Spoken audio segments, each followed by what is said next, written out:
একটা কথা জানলে আপনি খুব অবাক হবেন।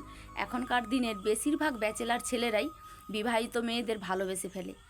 ভালোবাসাটা বলাটা ভুল হবে, এরা টার্গেট করে ফেলে সোশ্যাল মিডিয়ায় বৌদি পটানোর জন্যে। কারণ কি বলুন তো, এটার দুটোই কারণ আছে।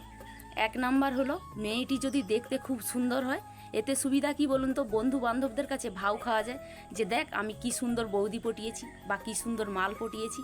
আর দুই নাম্বার হলো, সেই মেয়েটির যদি স্বামীর অনেক বেশি টাকা থাকে, এতে কি হয়, ছেলেটির পরকীয়াও হয়, শখসাদও মেটানো যায়, আর তার স্বামীর টাকাও ভোগ করা যায়।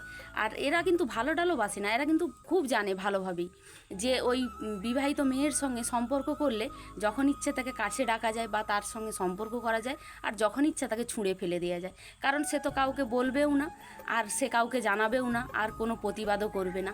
এতে তার দুদিকেই লাভ, টাকাও ইনকাম হবে আর শখসাদও পূরণ হবে।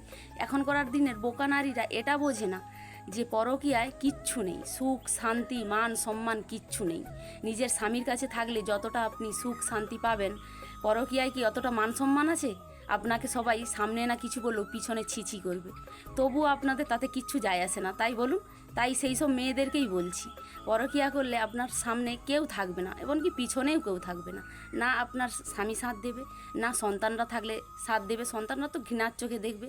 আর না আপনার বাপের বাড়ির লোকজন সাথ দেবে, না হচ্ছে শ্বশুর বাড়ির লোকজন সাথ দেবে। আপনি হয়ে যাবেন ধোবি ঘাটকা কুত্তা, না ঘরকা না ঘাটকা।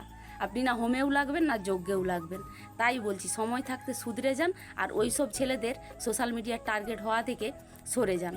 নিজেও সুস্থ থাকবেন, নিজের স্বামী সন্তান নিয়ে সুস্থভাবে বেঁচে থাকবেন।